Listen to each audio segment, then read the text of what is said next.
test microphone, check 101.9 podcast. Hello. Anong ginagawa ko?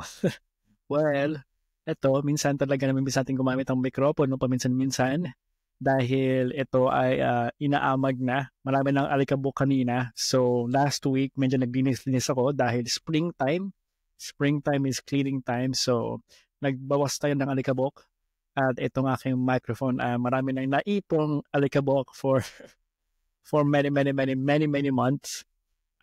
Last year, 2024, was a lot of experimental thing in terms of creativity. Masasabi ko na gumawa tayo ng mga projects like podcasts or interviews with our friends. Para matinda ako magmura, Trepang Trumpo ng Toronto, kaway-kaway sa ating mga kaibigan dahil sa aking kinakabahan tayo. Wala tayo sa mood. Karaoke friends, Tropang Trumpo ng Toronto. So, ayun, na-miss ko lang na gumamit ng aking microphone. Hello. At, syempre, this time, ginagamit ko ang aking Fujifilm camera para mag-record ng aking sarili habang nagkasalita sa harap ng ating mikropono. Last year, my dream talaga, no?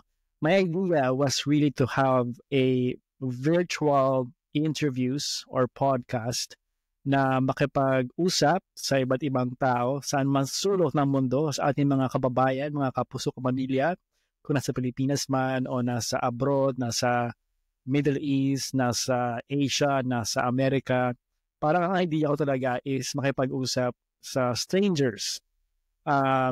Pero hindi talaga ako nagplano kung paano gawin yon. And may mga suggestions ako nakuha sa mga kaibigan ko anong mga platforms na pwede kong gamitin.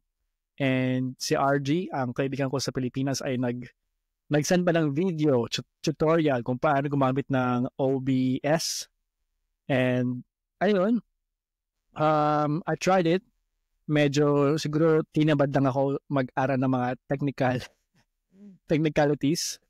But I guess like the last few months, I guess beginning of the year, I always try to reflect and try to set something for myself, like what I want to experience for this year.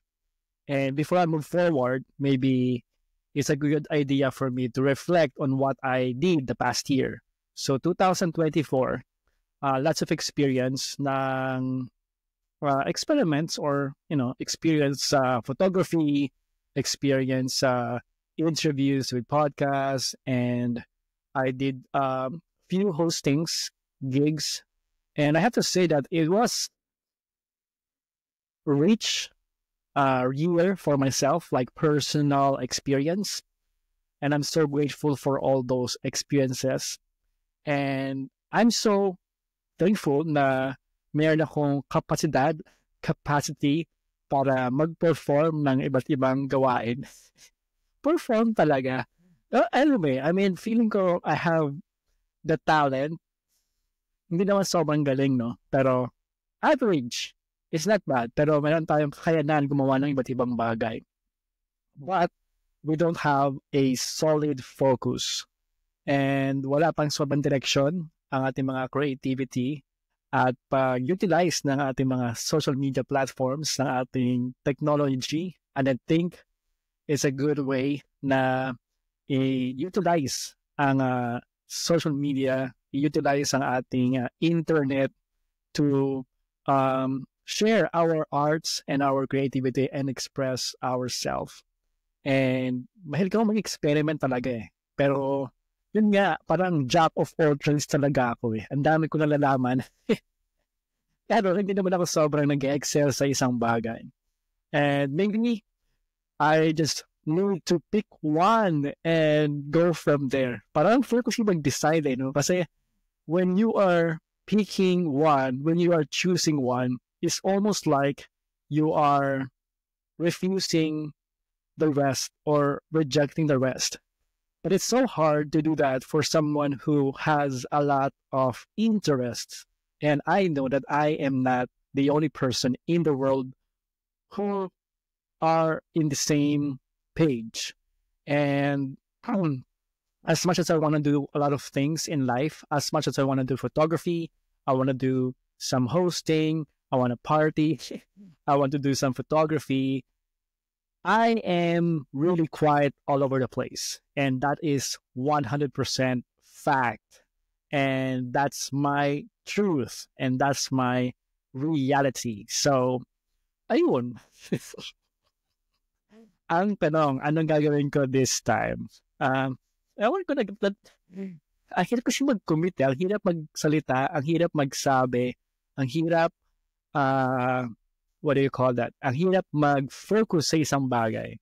Lalo na kapag ang daming distractions, it's hard to say no to opportunities. It's hard to say no to friends. It's hard to say no to myself kapag may gusto kong gawin. And ang sipag ko mag-record ng videos, like for example, I went for a vacation nung November to December for 1-week cruise. Ang dami kong videos is over 300 gigabytes of video clips. And I finished 2 videos. Part day 1 and day 2 ng aking cruise, pero hindi na nasundan. Kasi it's a lot of time to do some edits. And I'm not very patient with edits. And walang oras para mag-edit kasi pagod na ako sa trabaho eh. Parang 8 hours a day na ako nakaupo sa harap ng computer. And then, kapag day off mo, gusto ko ba na nakaupo pa rin ako at nakaharap sa computer? Of course not. Siyempre gusto kong gumawa ng ibang bagay, maglakwatsa, maglakad, mag-malling, gumalaw-galaw man lang kasi hindi naman healthy na lagi tayo nakaupo sa harap ng computer, diba? So, we have to do something else. And saan ba ako patungo sa sasabihin ko? Hindi ko alam. Nagpa-practice lang ako ng aking setup, no? Itong aking Fujifilm camera at itong aking mikropono. And the past, I would say, month, nakikinig ako sa lahat sa marami pala, lahat agad. Nakikinig ako sa maraming podcasts. Actually, for quite a while, I really enjoyed different podcasts. Nothing specific genre. Minsan comedy, minsan Tagalog, minsan English, madalas self-help or like philosophy or about health, about society, about life in general. So, iba't ibang interest. Like, the past few days, I'm hearing podcasts about Japan, about Shinto. So, sometimes it's about arts, iba't ibang storya. Minsan about work. Anyway, na-encourage ako na sinabi na last year, gusto ko mag-podcast. Pero gusto ko may guests kasi minsan nakakasawa na ako lang magsasalita at parang naubusan ako ng topic at naubusan ako ng sasabihin sa buhay ko. So, oh my God, nag-iinis na rin pala oh my God. Actually, that's one of the reasons why I want to do some podcasts or why I want to be with the microphone is because my number one weakness talaga growing up is talking. I stutter a lot and I always want to challenge myself and keep improving my communication skills. Kaya kahit sa school pa lang, talagang pabida na ako. Gusto kong, hindi naman sobrang pabida, medyo na. Gusto ko nag-volunteer, gusto ko nag-present kasi naiinis ako sa salita ako eh. At gusto ko talaga mag-improve. You know, like turning your weakness into strengths. And this is one of my biggest weakness growing up. And now, I want to use it as my strength. And I'm very grateful na ang laki ng improvement ko kahit papaano. And I want to use it and share it to the world. And maybe we can meet people online na maging guests natin sa ating channel, sa ating show. And I guess there's always a lot of things that's holding me back. Things that maybe from my past and things from things that I might not be agreeable. Takot ako siguro na ma-judge, takot ako na mabash.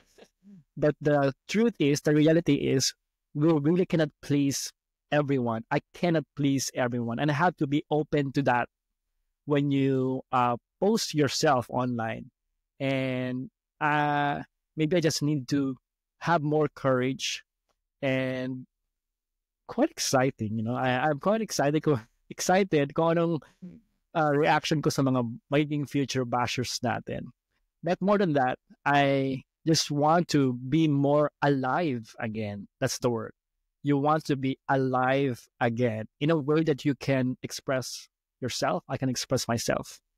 And through storytelling, through sharing, through connecting and talking to other people, maybe wala akong solid plan for the next steps, but I think I'm just taking my time, and it's gonna be a process for me. How will I do it, and what will be my commitment? Could be like once a week for now, and then we can do twice a week postings. And I'm also experimenting different platforms. I'm right now I'm using Riverside. There's Podcastle, there's Descript, there's StreamYard, there's OBS. There's so many platforms that I can use for podcasts and virtual interviews. And I just want to have the easiest, the most simple one para hindi ako tamarin. Kasi honestly, editing for me is not life. Edit for me is not easy. It's really time consuming, and I don't want to get to the point na naman ako, magaling sa umpisa, and then common things happen, ningas kugon tayo mga Pilipino. Not only the Filipino. I think it's for everyone. Marami lang ningas kugon. So, umpisa naman ko lang tapos walang pupuntahan. Anyway, I'm quite excited. Maybe I should ask my friends back home sa Pilipinas, mga high school friends or college friends, and maybe family, if they want to be my guests sa ating podcast, they're very welcome. Basta walang awayan dahil lahat tayo magkakaiba ng mga perspectives sa buhay. I'm open to maybe some have arguments or some discussions about life, and I am really excited kung anong pwede pag-usapan sa buhay-buhay about work, about family, about school, about politics, a little bit of that. Maybe pageants, dahil mga Pilipinas mahilig sa pageants. About celebrities, well, hindi na ako sobrang updated sa mga Filipino showbiz. So, yung mga major updates na lang tayo sa mga sikat na artista, pero hindi talaga ako sobrang updated sa mga ganyan, ganap-ganap sa Pilipinas. But maybe we can just talk about life, and it's like maybe something like some kind of like a radio show. And I don't know, what do you guys think? Maybe you can share what's your thoughts, what will be your most favorite topics. But I want to be more open, like Tito Bunda. I mean, iba-iba naman yung guest niya. Usually, syempre celebrities, pero minsan may politics, minsan may basta, hindi ko alam. Or like Tony Gonzaga, yung kanyang channel, di ba? Meron mga mostly celebrities, may mga politicians, may mga content creators, basta halo-halo. Pero ako, I like the idea of inviting content creators sa umpisa. Siyempre, gusto natin na makipag-collab at marami silang gustong i-share sa buhay nila. We can talk about their creativity and their passion or their interests or really kahit ano lang. For now, mag-experiment tayo, and then let's see what we can do with this resources that we have. Itong ating pagpo-podcast. I'm happy na magagamit ko ang aking microphone. Hello, mic test. At ang ating camera for the first time. I never thought that I can set up my camera as my webcam sa pagpo-podcast. I was actually trying last year. Ginagamit ko itong Fujifilm camera, but at a certain point, it always stops like for 15 minutes or 20 minutes or so. Nag-stop talaga yung camera ko. So I don't know why. But I did my research and now I'm using my Fujifilm camera to use as my main camera sa ating pagpo-podcast, which I'm very super duper happy.